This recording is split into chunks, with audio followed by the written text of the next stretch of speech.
Hey, Dave Melinda here, Positive Polarity Podcast. Hope things are going awesome for you. I have what could be the scariest three letters in an entrepreneur's life. And I'm not talking IRS, okay? I'm talking way more complicated than the IRS. And I have a guy that's going to help us through this maze today. And those three letters are SEO. And it's like, oh my gosh, everyone thinks they know exactly what that means. We all probably know it means search engine optimization, but what in the world does that really mean for me and my business? So I'm honored to be hanging out with Dr. Ty Belknap. How are you today, sir? Fantastic, Dave. Thank you so much for having me on your show. I'm really looking forward to this. Absolutely. You're the CEO of Port Bell. So tell us, what's Port Bell and what's going on over there? We are an SEO and online marketing company. And thank you for asking, because we actually, we work too much. We just realized about 2 weeks ago that April of 2020 or 2022 is 20 years that have been in business doing online marketing and SEO. So we're actually getting ready for, and we're just designing this right now. But we've decided that we're going to do prize giveaways every single weekday the month of April. Awesome. So where do we find this prize vault? If you go to portbell.com, the easiest way, just go to portbell.com, scroll down just a little bit, and you'll see our 20-year celebration.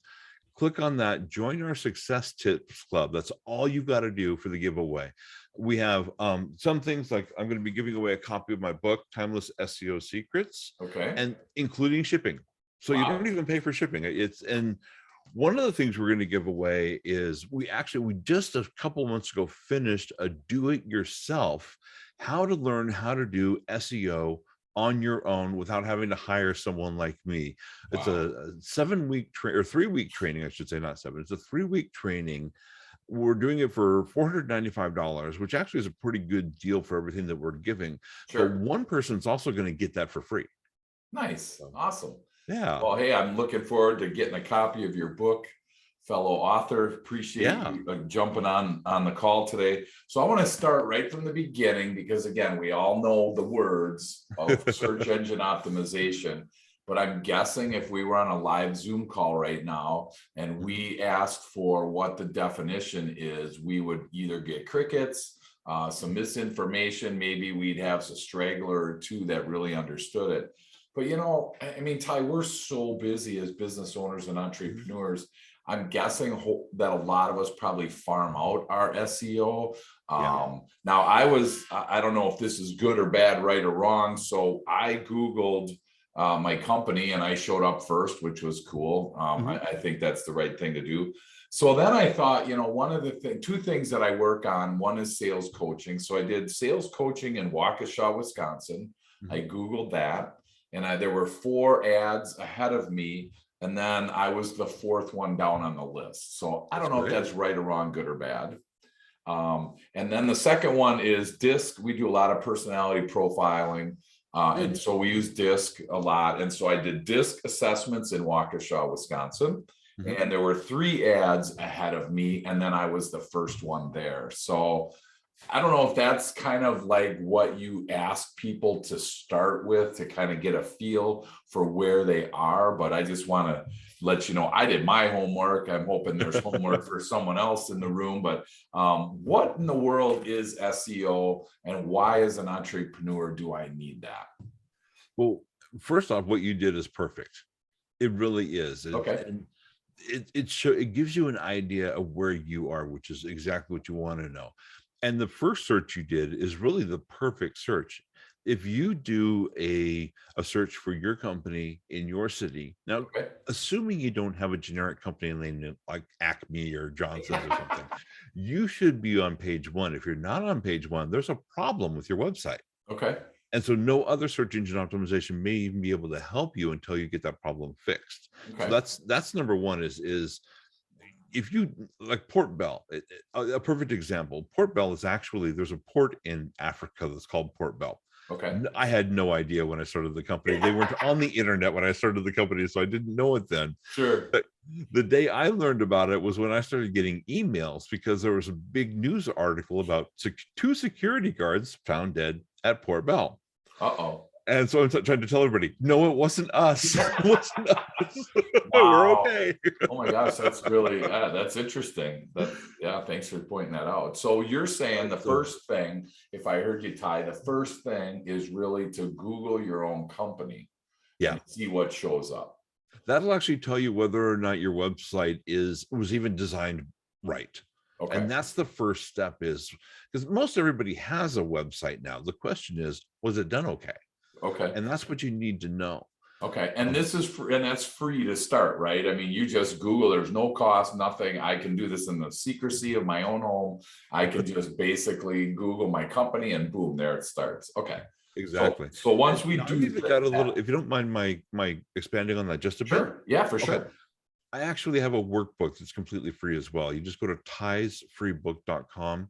And that's one of the things. It's about a 10-point checklist that you go down to find out if your website is search engine friendly. Okay. And like I said, it's completely free.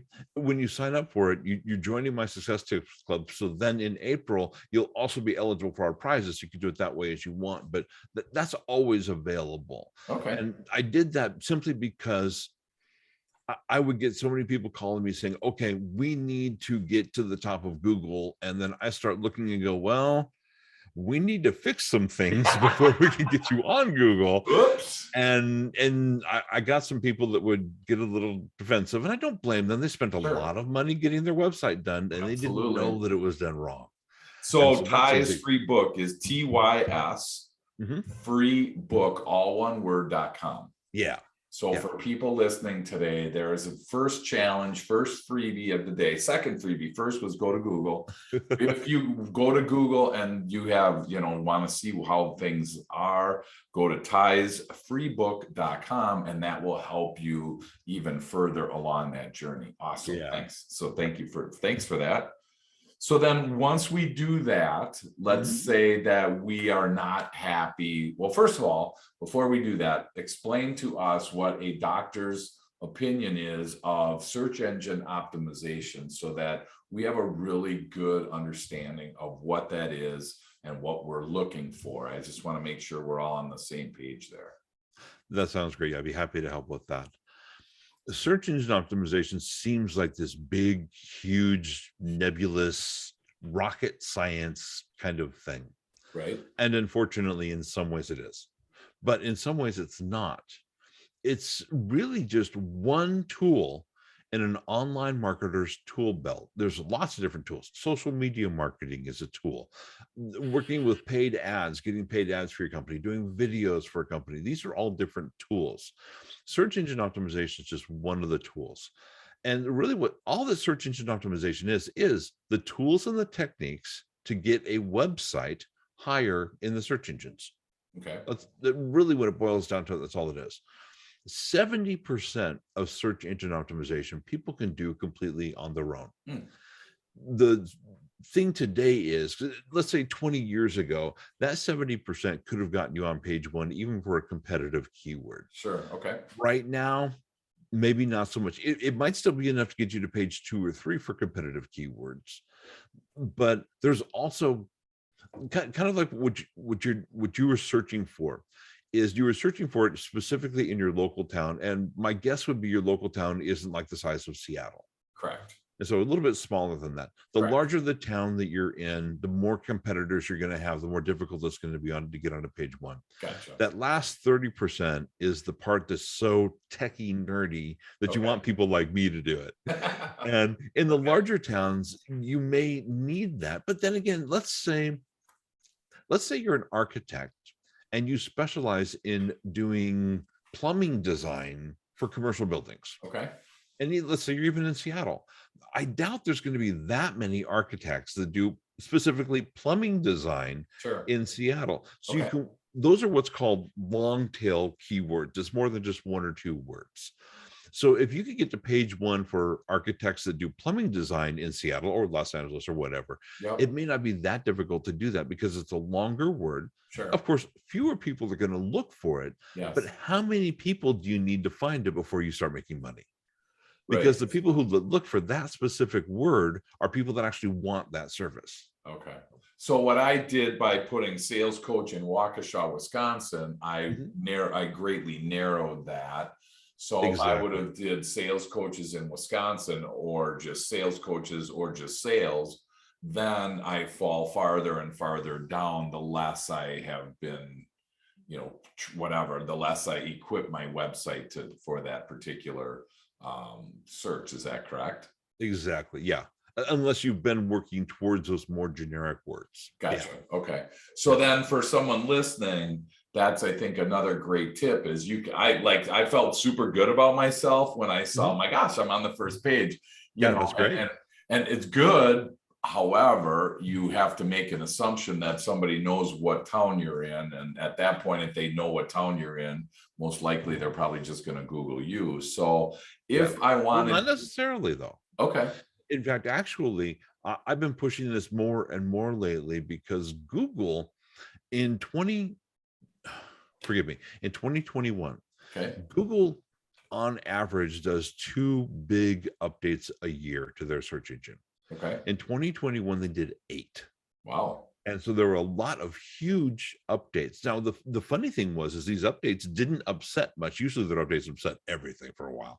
And they didn't upset much, but really what they're really trying to hone down on right now is back in 2018, they did this study, and they weren't specifically doing the study on this, but they actually found out that more than half of all searches done on Google are for local products and services, not national or anything else. It's for local stuff. And so they're actually working on their search engine becoming more and more local friendly. So even if you have let's say a shopping cart or a website that sells stuff internationally, the more you can pick on your local people first, the better, and the more Google's going to like it. So doing those local searches is actually more important now than it even ever was before.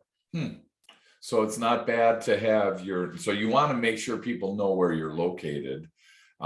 In a business to business setting where you can be more global, I'm assuming like for you, if Port Bell in Seattle is going to come up probably a lot higher than if we just do Port Bell. Is that still accurate for you guys as well? Or have you worked your way around that?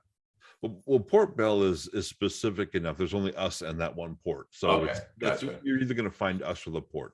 But doesn't like the word port, excuse me for interrupting, doesn't like the word port like bring in all these words? I mean, I would think that just the word port would make it a lot more challenging. Not necessarily. Google is also working on that constantly. Well, for example, let's talk about what Google is, because a lot of people think that Google's a search engine, but it really isn't. If you think about it, Google's a problem solver, because what do you go to Google for? To solve a problem. I need to find something. I need information on. I need to solve this problem. So the better Google or any search engine can solve your problem, the more likely you're going to stay with that search engine. And that's why Google is so high right now, because they're better at that than anybody else. So when I type in Port Bell, they will bring all the other port stuff in, but that's going to get shoved down below what's actually Port Bell. They'll put the 2 words together first. And then they might even do Bell Port if there's anything such thing as a Bell Port. But then they'll start doing generic ports and more generic stuff. But when you type stuff in, they really look at the syntax much more now than they ever used to. And that's another one of the things that they're constantly working on. Wow. So me as a solopreneur, and now I might have somebody I have somebody do that work for me that takes care of that. If I didn't have that, and I was the kind of person that enjoyed creating my own website and doing that sort of thing, what are some of those things that 70%, and there's some simple ones there, Ty, that I can do myself to kind of, improve my rankings? And in fact, in our DIY training, we pick on 3 things. I actually have a pre-module that picks on really what you want to do before that. And that's really detailing what your target market is. Okay. Because you can do all the advertising you want in the world. If you're doing it to the wrong market, you're not going to make a penny. Gotcha. For instance, I could do great, amazing advertisements about search engine optimization, but they're not going to do very well on Nickelodeon. Sure. Okay. It just won't happen. Sure. So you want to find out exactly who your target market is. So that way, when you do your advertising, or when you do because search engine optimization is still advertising. You're getting higher in Google so that people are going to find you for the right keywords. That's still advertising. So when you do that advertising, you're getting in front of the right people. And the second thing after you figure out who your target market is you look at keywords. Okay. And keywords are, and I'm going to use my industry as another example. We use acronyms like there's no tomorrow. And this industry has been using them for years and years. You go to Microsoft, they actually have a manual of what every acronym they use means. Wow. But you have to watch that for your industry. Real Sure. estate is another industry with a lot of acronyms. Sorry. And so, but your clients don't use that. When we went to buy our house, it was about 15 years ago now, our real estate agent was telling us all this stuff. And I'm just looking at him with a blank stare. And I don't think he even caught what I was doing because I had no idea what he was talking about. Sure. I don't know anything about real estate.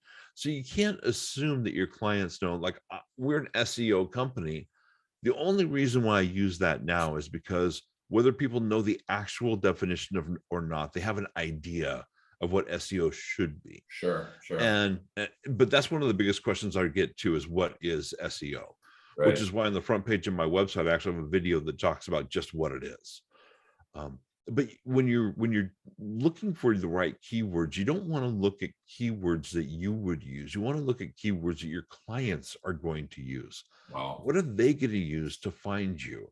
That's great. And unless your business is brand new, you've already got some clients. Sure. And that's your pot of gold right there. Sure. You contact them and you say, hey, if you were going to search for me on the internet, what would you type in? Gotcha. Wow. And you can get that information. Oh, sorry. No, go ahead. Go ahead. That's awesome. I think the interesting, because I just caught myself doing exactly what you said. Mm-hmm. I use DISC, which is DISC, which is basically a personality assessment. So if I would have said personality assessment, that may have been a different outcome on Google than if I put DISC. So again, try to pretend that you're thinking, from your customer's perspective, I think is a great point. You talked about competitive keywords earlier, and now you just talked about keywords. Are those the same? Is competitive keyword and keyword the same, or is there something there that we should understand different? No, they are the same thing. Okay. Well, every keyword is a competitive keyword to some point or another, because you're fighting with I shouldn't say fighting, but you're going against someone else and trying to get higher than they are in the search engines for that keyword. Some of them are very easy. Some of them are very tough, but every keyword is competitive. Okay. But the reason why I use competitive keywords, I'm going to pick on, I hate to say this, but I'm going to pick on DUI attorneys. DUI attorney is the #1 keyword in the entire United States right now, and has been for over 10 years. Wow. Yeah. Means it's the one that, what does it mean by it's the #1? It gets clicked on the most? It gets typed in the most? Searched for the most. Wow. Okay. Especially in January and February. Wonder why. Sure. Wow. January, February, middle of June, when the holidays start to hit in October. Yeah, it is holy not cow. by far, but yeah, it is one of the biggest keywords. And so it is a hugely competitive keyword. But if you say, if you say, let's say LA DUI attorney, Los Angeles DUI attorney, there's probably 500 DUI attorneys in Los Angeles. Sure. But Los Angeles has sub-districts. And so maybe you pick on some sub-district in Los Angeles, narrow it, find those longer keywords that you can be more likely to get higher in. Okay. The Seattle DUI attorney, I worked with a client on that, and it took us a year just to get them onto page 1. And they were not, it was 12 months before they even got to page 1. It's 12 months of working every single month to get them there.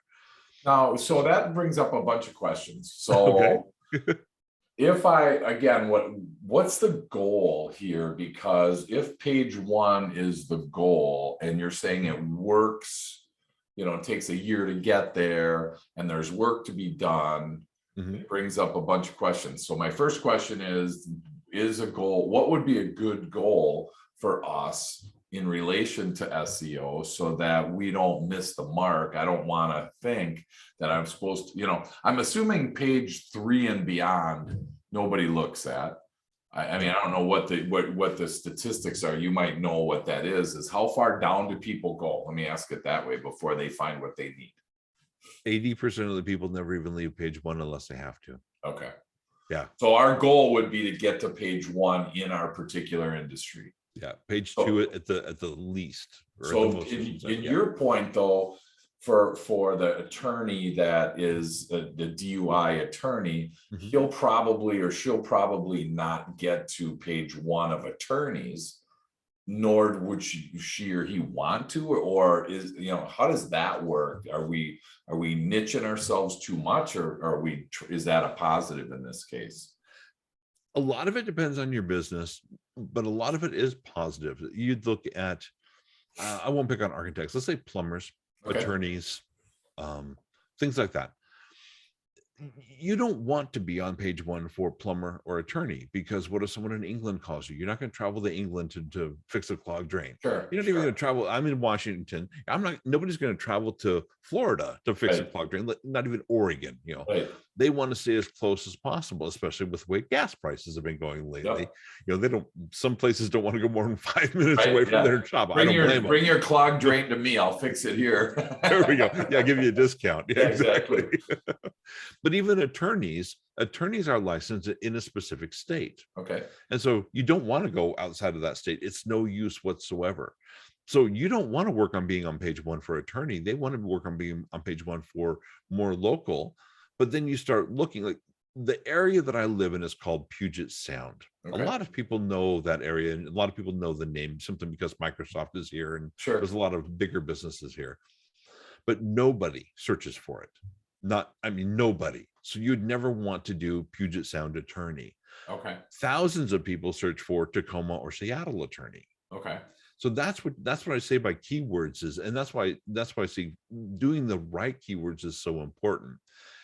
When you find the keywords you think are right, the next thing you want to do is you want to make sure that people are actually looking for those keywords, or enough people. A good example of that, there's a client that I worked with that owned a restaurant on Pacific Avenue. And there was a bunch of construction going on Pacific Avenue. So of course his business went down terribly. Sure. He wanted to be on page 1 for Pacific Avenue restaurant lunch. That's specifically. Now that's a very niche down keyword. Sure. And I told him, I said, this is going to cost you X number of dollars per month. Are you sure you want to do it? And he said, if I can bring in an extra, either 5 or 10 customers a day by doing this, it's worth it. Sure. He ended up bringing in over 20 to 30 extra customers a day because everyone assumed he was closed because of all the construction. And this let people know that he was open. And so even though it was such a niche down keyword, there were enough people looking for it that it was well worth it for him. So there's a whole nother bunch of questions, Ty. So now you're talking about a cost for the first time, which is totally fine. Which I want to ask you about that. I want to also ask you, how did this guy know that, because ROI seems to be, we're all about ROI on SEO. There we go. Return on investment on search engine optimization. Sorry, don't want to say it that way. So if we're about ROI on SEO, and you just said that he was able to look and see his business grew 20 to 30 people per day, how in the world did he attribute that growth to being first page on Google? Because I think, to me, that's like the missing link in this whole thing, is I spend a bunch of money, which we'll talk about in a second, and then the phone rings. How do I know that I spent a bunch of money and that made the phone ring? I'm curious how you answer that. How you know that it makes the phone ring is still one of those ones that's a little more difficult, but there's a direct correlation to getting on page 1 and the number of people going to a website. Okay. that you can see, because you can put analytics on your website and it costs nothing to do that. Okay. Google has a free analytic that is extremely detailed, and they do it for free because they get copies of all the analytics and they use it for their own stuff too. Okay. But that's what you do. I've seen websites that will be, let's say, get 200 or 300 people a month, and they're on page 4 or 5, or maybe they're not even quite on the search engines yet. Okay. And then they hit page 1 and they get 200, 300, 400 people a day. Gotcha. Okay. It can be that big of a difference, or even more. And this was one particular website that I tracked. Sure. Is it hard then to make that correlation of, for, let's just, pick 200 people a day. I can see now that I got to page 1 from page whatever, and I see a nice uptick on my website for traffic. I mean, Google doesn't necessarily then continue that along that path, trying to say that 200 people, X number of people showed up or whatever. That's where Google stops in this case. And that's where SEO stops, is to get people to your website. Is that a fair statement? Well, kind of. Okay. A good SEO person won't stop there. Okay. Because then the next part of the 3 things to do is working on content and getting the right kind of content that people want to read, and the content that are going to make people want to contact you. Okay. And so that is the next step, is you've got who's your target audience? How do I use the right keywords to get them to my website? And then how do I get them to contact me or to purchase my products and services? Gotcha. Yeah. And that's what you guys do then at Port Bell, correct? Yes, we do all of that. Okay, so if you're listening and you're like overwhelmed like I am right now, because I'm like this, I don't know how he's getting a glimpse into under my hood of my car, but he's figuring out things. And if that's you, where you're like, yeah, this makes sense, that's why we're having this discussion today. And that's quite frankly what Ty does. So I think that between some of the things that they're giving away in the next month or so, I think is definitely, there's some great tools there. If you're the do-it-yourselfer, if you're not like me, I'm not the do-it-myselfer. I have zero interest in understanding the back end of my website. It's just not me. It's not right or wrong, good or bad. I just would rather let someone else take care of that. So, so that's awesome. So and that's one of the ways that we've actually changed in the last couple of years. Before COVID hit, we were strictly a do-it-for-you company. Okay. And one of the things we learned when COVID hit, because it affected so many businesses so quickly, that there were a lot of people that said, hey, I want to try to do it myself. Okay. And so we've actually completely changed our entire business model. We have one training where you completely do it yourself. We have another training where you do the part you can do, and then we do the more technical part for you. So it's kind of a hybrid training. Oh, nice. And then of course we still have the do it all for you as well. Sure. Yeah. Wow, that's great. So where do you see most people heading, Ty, right now with those 3 options? Do it myself, hybrid, or just do it for me? Where do you see more and more people heading as this, as we move forward? Well, we just finished the hybrid training 2 months ago. Gotcha. And we've already gotten several clients in it, so they like it. And kind of the trend that I'm seeing is people are liking the hybrid training to do what they can while they can, because unfortunately, since their business is down, they have a little bit more time to do this. Okay. But as they're doing it, they're getting busier again. So I actually have one client saying, okay, now that I'm getting busier, I think I'm ready to hire you to start taking it over. Sure. Gotcha. So, yeah. That's awesome. So I want to circle back to the cost thing, because, we've been talking about everything up till now has been pretty much free, which is great. I mean, we love free tools, free tips as entrepreneurs. There comes a point though where free is only what, as good as what you paid for it. Yeah. So here now becomes a spot where there's cost involved. So what's the first step, or what does that cost model look like that you're talking about from an SEO perspective?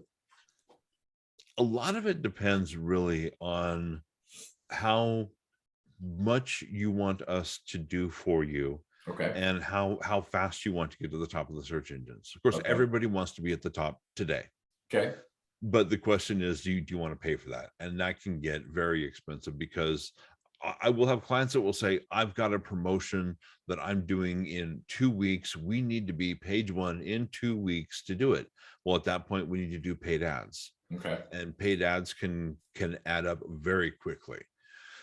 Not that it costs all that much to create the paid ads, but I'm going to pick on DUI attorney again.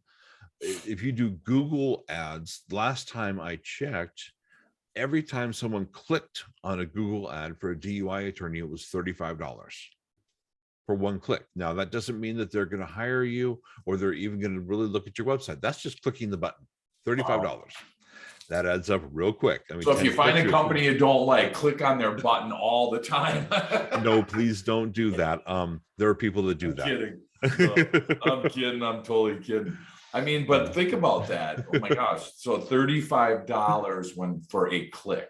One click. One click. And that's not normal. The average is $3 or $4 or $5. But even that, 10 clicks, you're $50 down. Yeah. And you can get 10 clicks in under an hour easily.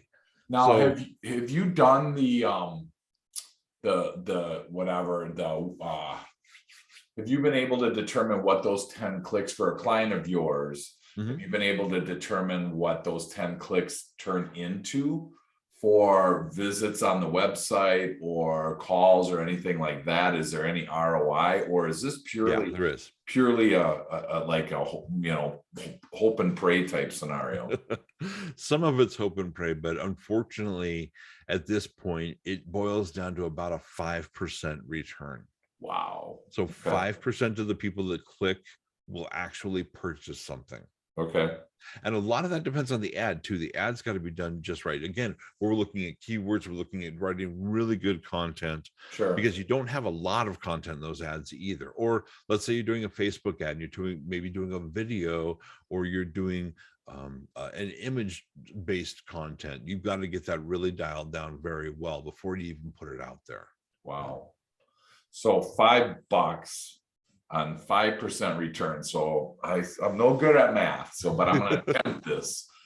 So if I am thinking that if it's $5 click, I have to get 100 clicks, which is $500 to get a 5% return. Is that a return that somebody buys something, or is that a return that I get to talk to them? What does that 5% look like, roughly? Well, don't quote me on the 5% because it's completely different for every industry. Stop the computer. All right, I'm not gonna record anymore here. So it's just you and me, Ty. Go ahead. But it's from what I've seen, 5% of the people buy your product or service. So if you've got bubble gum that costs $1, you're going to make $5. Okay. If you sell Mercedes at $150,000, you've got yourself $1 million. Or 500. Yeah, I'm not good at math either, but whatever that right. is. But okay. Basically, 5% of the people will buy. Yeah. So really, that's a really huge point, because if we're a Chinese restaurant and our average, bill of sale is $10, just for super easy math, you're losing money, obviously, at that ton of money, right? Yeah. But if you're selling, $100,000 vehicle, it changes the whole, dynamics of it. Why don't we see those high end? You would think if this math was accurate, I'm not saying it's not, I'm just curious, you would see a lot more high-end stuff. I still see some lower end stuff in there. Are they just betting that it's going to be higher than a 5% return, or have they done something else? I don't know if you can help us with that at all.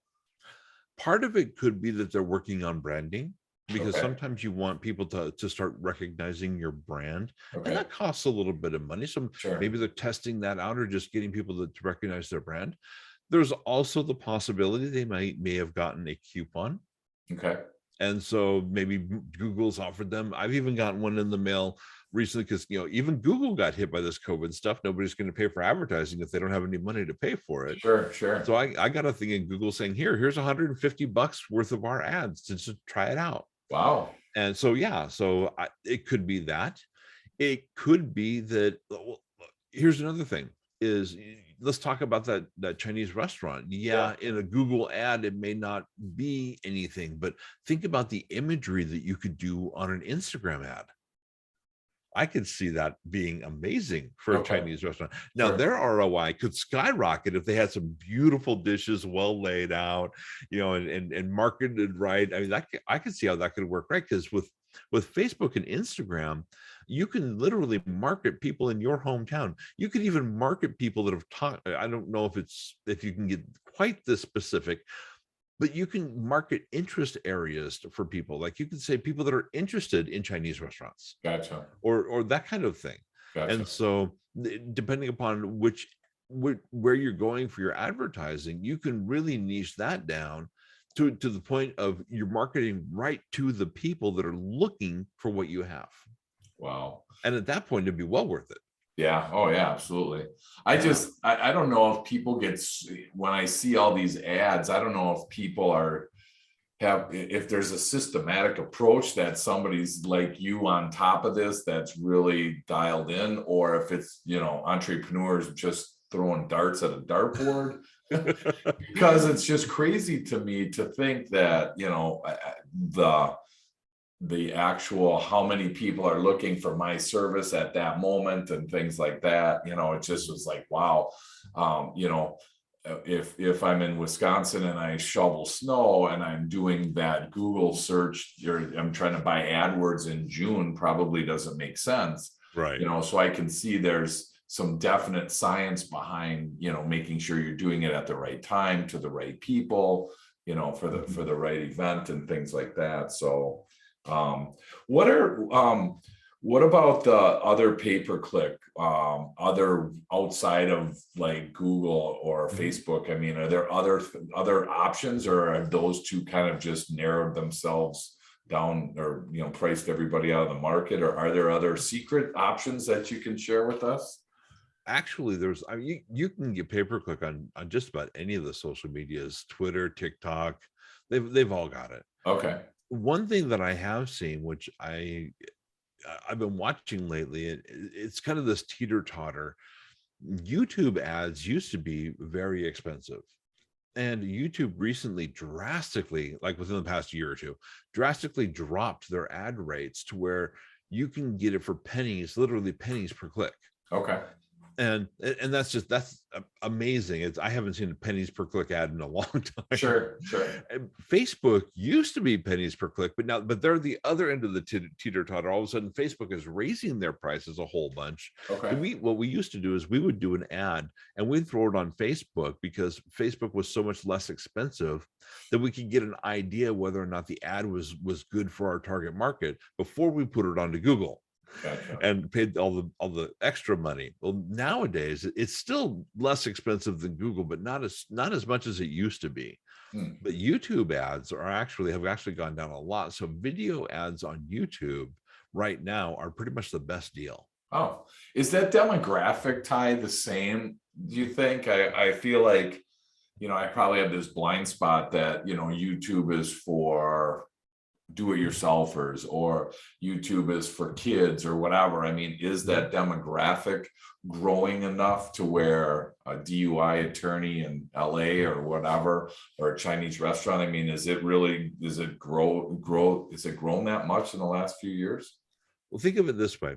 YouTube is the second largest search engine on the planet. Okay. Now, not only that, they've also gotten another one. They're now also the second largest website on the planet. Wow. Their website is bigger than Google. So porkbell.com is the first, and then YouTube is the second. I wish.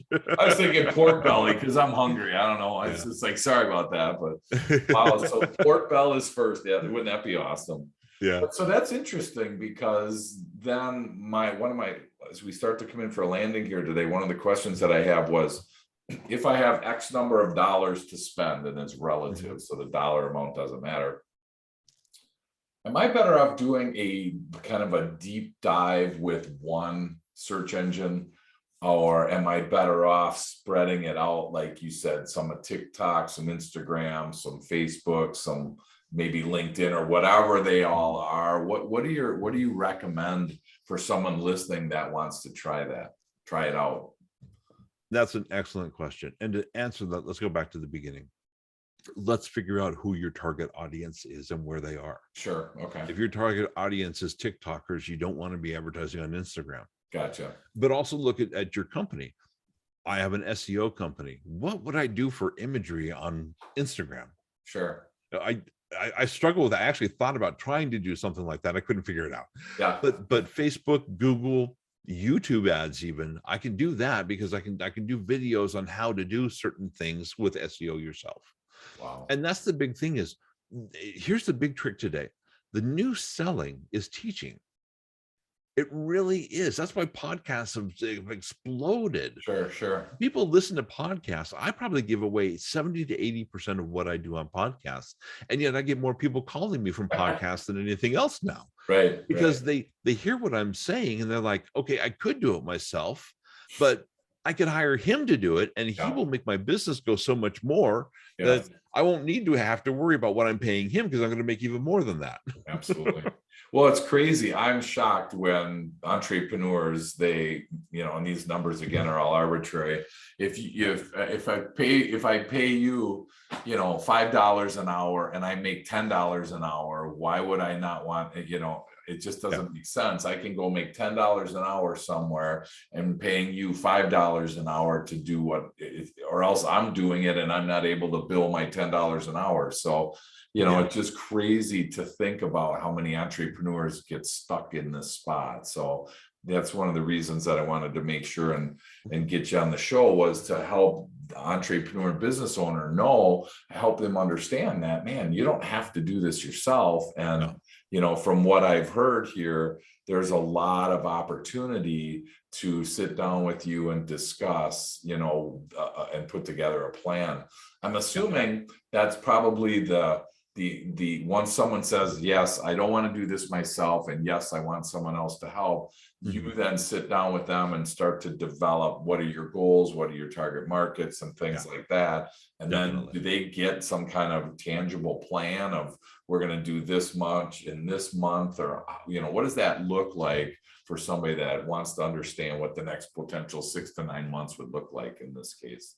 Generally, we won't do a 6, 9, 12-month plan until they'll actually hire us. Gotcha. Right. But I mean, so assuming they hire, then if we're hired on board, what is that? That's what I was trying to understand what that. Well, usually what we end up doing, because as much as I talk about it, most people don't do this, is we actually sit down and work out who their target market is. Gotcha.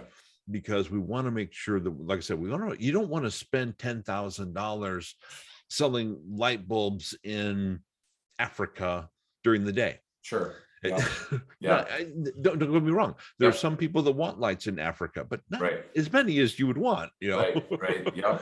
And so we want to make sure that we've got the right target market so that we know how to target that market.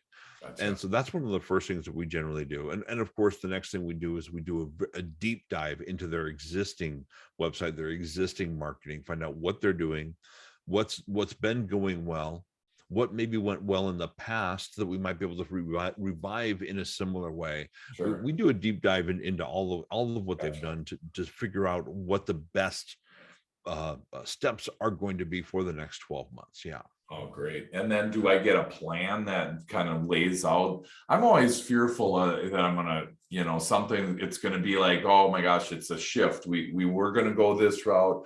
Now we're going this route. Industry changed or whatever. I don't know how fluid these plans are that you guys typically create. They can be a little fluid. They're generally not super fluid, but and that is what we do is we'll go down a certain road. We'll see how it goes. We'll see if we're getting the return that we're expecting. And if that doesn't work, hey, maybe we have to do a Y off a little bit, not a super lot, but massage it a little bit to figure things out. I'm not perfect. I'll work, for instance, I'll pick on this. I'm working with a company who does safaris in Africa. And one of the biggest keywords for safaris in Africa is a Kilimanjaro safari, the big volcano that's there. Okay. But there aren't actually any safaris in Kilimanjaro. Now, that's a huge keyword. Sure. Everybody looks for it, but there aren't any. Wow, interesting. There aren't any animals there. So we do the keyword, but we send it to a page that actually talks about where the actual safaris are, because everybody looks for a safari in Kilimanjaro, but there aren't any animals there, so why offer one? So Ty, I'm hearing a business opportunity, KilimanjaroSafaris.com. Let's do this. And then there's just a picture of nothing, just a vacant volcano. So wow. Well, hey, one question here, and I'm going to let you go, Ty. What would Ty Belknap's tip of the week be? What would Ty Belknap's tip of the week be for anyone listening? Oh, my tip of the week would be grab that Is Your Website SEO Friendly workbook. It's absolutely free.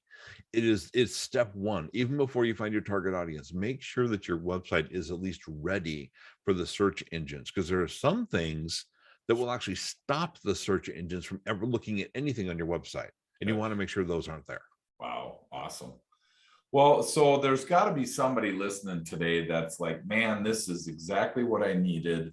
And, I always encourage you, rather than put this down, rather than jump into your next podcast, rather than just go on to your next thing, we gave a bunch of opportunities here for free stuff, for next steps.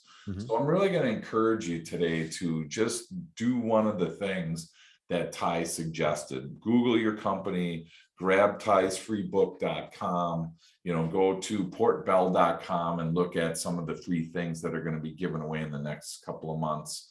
Those are all great things. If somebody wants to go beyond that, Ty, what's the best way for them to connect with you? We're on all the social media, of course, but the best way really is just go to our website and click on Contact Us. That way I'll see it. I'm on email way more than I'm on any of the social media, so I'll see it a lot quicker that way. Or of course, you can always call us. Our phone numbers on the website as well. Awesome. Yeah. Perfect. Well, hopefully the IRS now are the worst three letters and not SEO, because we solved the world hunger problem when it came to SEO. There we go. Thank you so much, Ty, for sharing this. It's been a wealth of information. Thank you, Dave. Very much. A bunch of notes, and appreciate. Congratulations, by the way, on the 20 years. Thank you. Thank you very much. That's awesome. Looking forward to learning more about that. And again, please jump on tysfreebook.com and grab that, and then reach out to Ty and his team. They'll be happy to help you figure out what the next steps are, if any. So again, thank you so much, Ty, for investing the time, and always a joy to learn more about a topic that I thought I knew everything about. Now I don't. Now I know more. So thank you so much. Thank you, Dave.